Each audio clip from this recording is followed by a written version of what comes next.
Hello बच्चों, कैसे हैं आप सब। महाभारत की कहानी की श्रृंखला में अगली कहानी और अंतिम कहानी आज हम सुनते हैं। इसके बाद महाभारत की कहानियाँ समाप्त हो जाएंगी। तो चलो कहानी सुनते हैं। शीर्षक है युधिष्ठिर का स्वर्गारोहण। श्री कृष्ण के स्वर्गवास का समाचार पाकर पांडवों को अतिशय दुख हुआ। उन्हें भी अब इस संसार में रुचि नहीं रही। अतः उन्होंने तीर्थ यात्रा करके हिमालय से होकर स्वर्ग में चले जाने का निश्चय किया। एक दिन अभिमन्यु के पुत्र परीक्षित को हस्तिनापुर का राज्य सौंपकर पांडव हिमालय की ओर चले। रास्ते में एक कुत्ता उनके साथ साथ चलने लगा। पांडवों ने उसे भी अपने साथ ले लिया। कुत्ता पांडवों के साथ यात्रा करते हुए हिमालय तक पहुंच गया। हिमालय पर चलते चलते सबसे पहले द्रौपदी लुढ़की और मर गई। पांडवों को द्रौपदी की मृत्यु से बहुत आघात लगा। उसे वहीं छोड़ वे आगे बढ़े। इसके बाद नकुल और सहदेव की मृत्यु हुई। इसके बाद अर्जुन और अंत में भीम भी मृत्यु को प्राप्त हो गए। अब युधिष्ठिर अकेले रह गए। फिर भी वे आगे आगे चलते ही रहे। कुत्ता अब भी युधिष्ठिर के पीछे पीछे चल रहा था। कुछ दूर जाने पर इंद्र अपना रथ लेकर युधिष्ठिर को स्वर्ग में ले जाने के लिए उनके पास आए। उन्होंने युधिष्ठिर से रथ में बैठने के लिए कहा। युधिष्ठिर कुत्ते को लेकर इंद्र के रथ में बैठ गए। इंद्र ने कहा, यह कुत्ता तुम्हारे साथ नहीं आ सकता।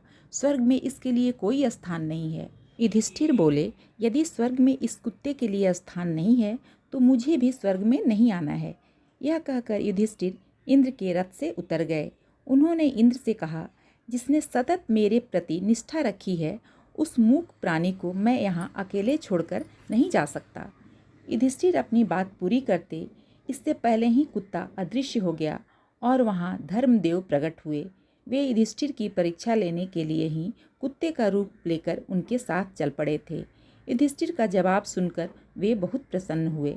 धर्मदेव और इंद्र के साथ युधिष्ठिर स्वर्ग में पहुँचे। वहाँ दुर्योधन को एक भव्य आसन पर बैठा हुआ देखकर युधिष्ठिर को बहुत आश्चर्य हुआ। युधिष्ठिर ने एक देवदूत से पूछा, मेरे भाई द्रौपदी और माता कुंती इत्यादि कहाँ हैं? क्या वे सब स्वर्ग में यहीं हैं? देवदूत ने युधिष्ठिर से कहा, वे सब नरक में हैं। युधिष्ठिर ने देवदूत से कहा, तो मुझे भी नरक में जाना है। मैं उनके बिना यहाँ नहीं रह सकता। इसके बाद देवदूत युधिष्ठिर को नरक के रास्ते ले आया। नरक के रास्ते चलते चलते युधिष्ठिर की नज़रों के सामने भयानक दृश्य आने लगे। नरक के करुणाजनक दृश्यों और असह्य गर्मी से युधिष्ठिर परेशान हो गए। उन्होंने देवदूत से पूछा, अभी हमें कितनी दूर जाना है? यदि और आगे जाने की तुम्हारी इच्छा न हो तो हम यहीं से वापस लौटते हैं, देवदूत ने कहा। तभी एकाएक उन्हें दर्द भरी आवाज़ें सुनाई दीं। ये आवाज़ें युधिष्ठिर से वहाँ रुक जाने की विनती कर रही थीं। युधिष्ठिर ने उनसे पूछा, तुम लोग कौन हो? तुम लोग मुझे क्यों बुला रहे हो? युधिष्ठिर को जवाब मिला, मैं कर्ण हूँ, मैं अर्जुन हूँ और मैं भीम हूँ। इस प्रकार युधिष्ठिर को नकुल, सहदेव, द्रौपदी के पुत्रों अभिमन्यु तथा कुंती आदि समस्त परिजनों की आवाज़ें सुनाई दीं। युधिष्ठिर ने दुखी होकर देवदूत से कहा, मैं अपनी माता और अपने भाइयों को बहुत चाहता हूँ, अतः अब मैं यहाँ इनके साथ ही रहूँगा। युधिष्ठिर ने नरक की असह्य वेदना के बीच एक दिन के 30वें भाग जितना समय बिताया। इसके बाद स्वर्ग के देवता इंद्र और मृत्यु के देवता यम युधिष्ठिर के पास आए। उन्होंने युधिष्ठिर से कहा, हम तुम्हारी परीक्षा ले रहे थे, तुम हमारी परीक्षा में खरे उतरे। तुम वास्तव में पुण्यात्मा हो।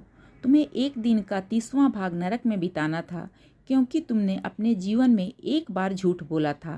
तुम्हारे इस एक झूठ के कारण ही द्रोण की मृत्यु हुई थी। अब तुम शुद्ध हो गए हो, इसलिए स्वर्ग में रह सकते हो। तुम्हारी माता, तुम्हारे भाई तथा अन्य सभी लोग स्वर्ग में ही हैं। वे तुम्हारी राह देख रहे हैं।